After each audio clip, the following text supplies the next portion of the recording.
એક રીંછ ગાઢ જંગલમાં આરામ કરી રહ્યું હતું. એક દિવસ તેને ખૂબ ભૂખ લાગી, પણ તેને ખાવા માટે કંઈ મળ્યું નહીં. પછી તે ખોરાકની શોધમાં એક તળાવ પાસે આવ્યો. તળાવના પાણીમાં એક નાની માછલી તરી રહી હતી. તેના મનમાં એક વિચાર આવ્યો કે હું તળાવની માછલી ખાઈને મારી ભૂખ કેમ સંતોષું. તેના મનમાં એક વિચાર આવ્યો કે હું તળાવની માછલી ખાઈને મારી ભૂખ કેમ ન સંતોષું. આ વિચારીને તે તળાવના કિનારે પહોંચ્યો. તેણે તળાવમાં માછલી પકડવાનો પ્રયાસ શરૂ કર્યો. ઘણી મહેનત પછી આખરે તેને માછલી મળી, પણ તેણે માછલી તરફ જોયું અને કહ્યું, અરે દોસ્ત, આ માછલી ખૂબ નાની છે. આનાથી મારું પેટ ભરાશે નહીં. તો મને આ માછલી છોડીને એક નવી મોટી માછલી પકડવા દો. આમ કહીને તેણે નાની માછલીને ફરીથી પાણીમાં છોડી દીધી. પછી થોડા સમય પછી તેણે પાણીમાં માછલી પકડવાનું શરૂ કર્યું.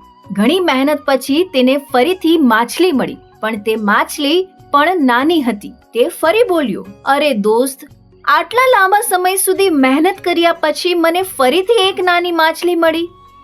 આ નાની માછલી મારા પેટમાં રહેલી આગને કેવી રીતે શાંત કરશે? આટલું કહીને રીંછે તે માછલીને પણ પાણીમાં છોડી દીધી. પછી શું બાકી રહ્યું?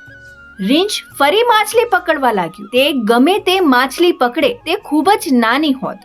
એનાથી તેનું પેટ ભરાવાનું નહોતું. મોટી માછલી પકડવાના પ્રયાસમાં તેણે નાની માછલીઓ તેના હાથમાંથી છોડી દીધી, અને જ્યારે તેણે તેમ કર્યું ત્યારે સાંજ પડી ગઈ હતી, પણ તેને કોઈ મોટી માછલી ન મળી. હવે ભૂખને કારણે તે માછલીને યોગ્ય રીતે પકડી શકતો ન હતો. તે પાણીમાં ઊંડા ગયો અને થોડી વાર ઊભો રહ્યો, એ આશા સાથે કે તે મોટી માછલી પકડી લેશે. પણ થોડે દૂર એક મગર તેને ખૂબ જ ધ્યાનથી જોઈ રહ્યો હતો. તેને પોતાનો શિકાર મળી ગયો હતો. તે ધીમે ધીમે રીંછની પાછળથી ઉપર આવ્યો અને પૂરા જોશથી તેના પર હુમલો કર્યો. તેને મોંમાં પકડીને પાણીમાં લઈ ગયો. બિચારું રીંછ ભૂખને કારણે થાકી ગયું હતું.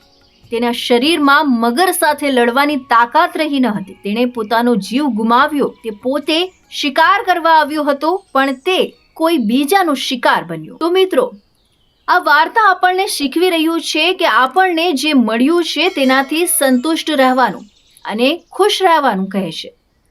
અતિશય લોભ હંમેશા ખરાબ પરિણામો લાવે છે.